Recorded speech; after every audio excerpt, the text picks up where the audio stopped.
crispy.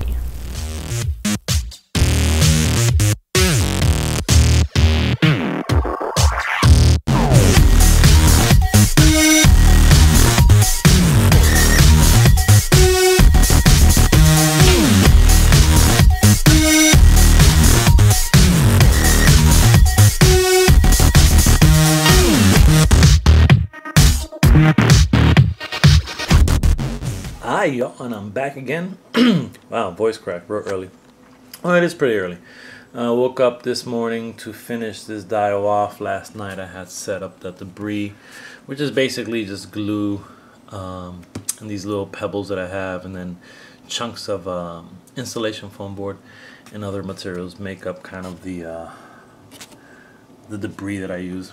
Alright, so was contacted, man, maybe a month back. This was one of those dials that kind of got caught in the kind of on the side burner in terms of I ended up traveling a lot this month, more so than I've ever traveled.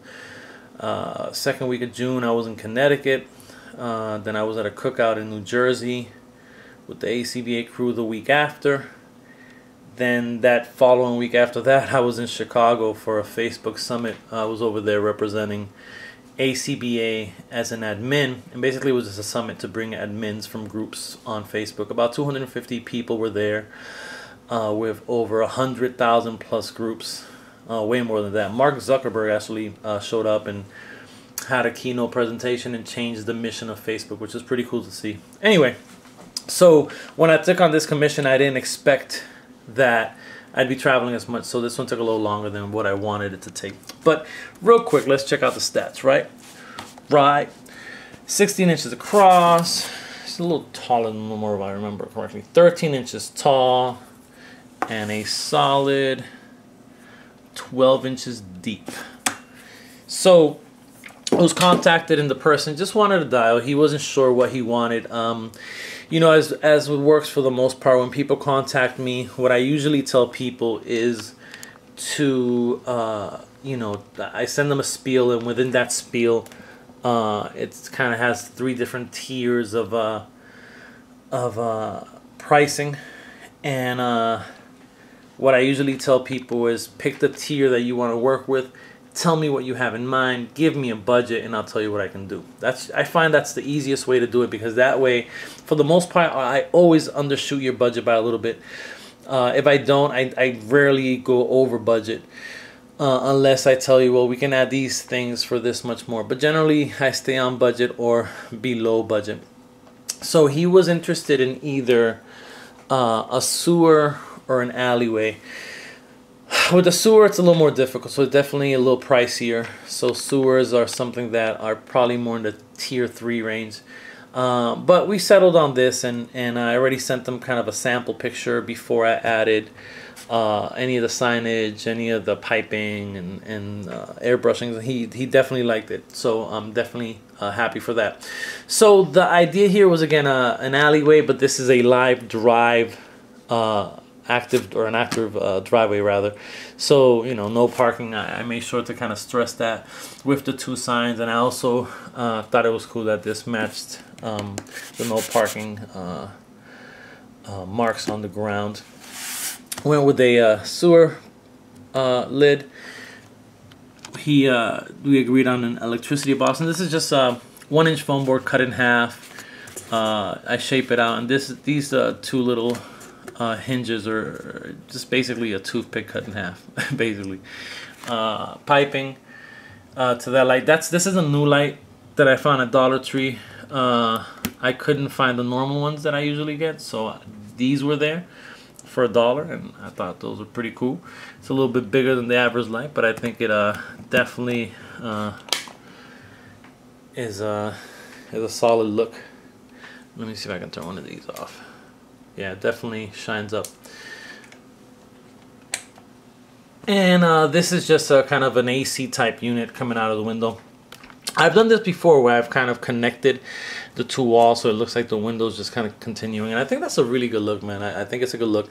Again, he can shine it light on the back to give it a different type of effect. Went with minimal brick. You know, I've been doing a lot of bricks. So I said, you know what, let me just do some minimal brick. And it still looks good. It still looks good to have that color contrast, but it's still taller than the average figure. So you get this nice light background for action figure photography. And let me see what else. The door. Finally, these door handles are pieces of jewelry. I got them at, I think it was Michael's. And as soon as I saw them, and there was like 3 different, it was like a silver, a gold, and like a copper. So this is the copper one. And as soon as I saw it, I was like, yo, these look just like doorknobs. So what I did actually, just to kind of keep these in there, I put a toothpick inside. It's hollow on the inside. So I put a toothpick in there, glue gun a toothpick. So the toothpick was sticking about that much. Stabbed it in there, took it out, put some glue gun inside that hole, and then put the doorknob on. So it should be pretty solid. But even if it came off, the good thing is that it's going to come off with the toothpick, so it's going to be easy enough to reinstall. I don't see it coming off, but just in case, I always like to try to think of those situations. By mistake, you can bang this. I mean, this is pretty flush, and these stick out a little bit. And that's one of the things that I look at when I create dials is, you know, for example, like this light is removable, obviously. This sticks out pretty much about as much as this one. This one might stick out a little bit more, but not overwhelmingly. So, you know, when you're putting these together or taking them apart and then flattening them out to store them or what have you, those are the things that definitely cross my mind. I want to make sure that your dial is going to stay safe and sound, and it's going to get, you know, not going to get damaged during storage. Went with a real cool blue. A lot of times I go to AC Moore and they have these Nichols or Apple Barrel paints, and they're like on clearance, 29 cents, 39 cents. So this was like a blue that they had, on clearance, and I thought it was a pretty good, cool blue. And I went with like a metal door, which is why you see kind of a little bit of rust developing there on that door, and wanted to make sure that I was consistent with that rust feel. So a little bit on the electricity box, a little bit there on the AC, obviously on the graded door. This is that corrugated cardboard, I think is what it's called, that I have a roll of and I use every once in a while. These signs are just signs that I pretty much look them up on the internet, and then I just size them down on Publisher so that they can kind of they can jive, they can fit in. And that is a Marvel Legends Shield Soldier 6-inch force scale. And yeah, man, I thought it came out pretty good. So finish this today, gonna send it off today, and then the next one that I'm working on, I'm pretty excited about. I will start working on that one, FYI, or no, excuse me. That's for your information. I'm gonna start working on that ASAP, which means this weekend, and it's gonna be a real cool dial where it's gonna be a vehicle crashing into a wall, going through a wall. It's gonna be pretty cool. Y'all, so this is it for now. You know, no groundbreaking. But I always appreciate the fact that when people invest in a diorama from me, they are investing in my art. They're investing in a piece of art.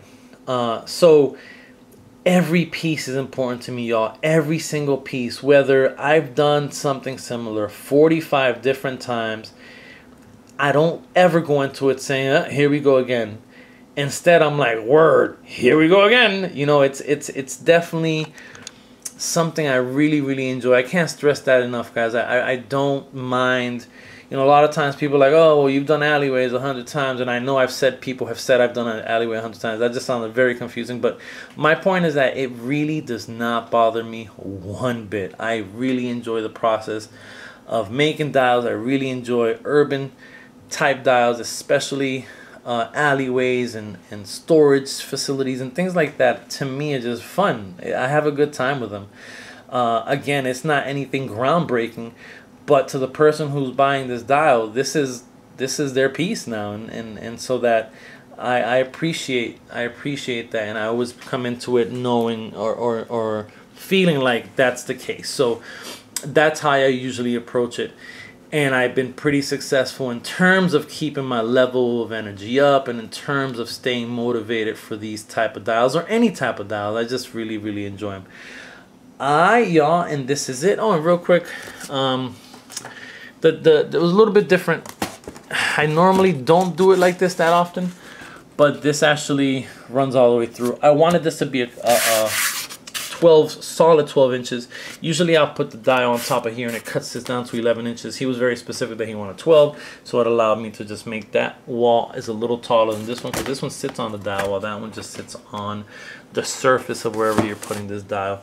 Fully magnetized, all acrylic paint, airbrushed effects, and then sprayed down with a acrylic paint sealer.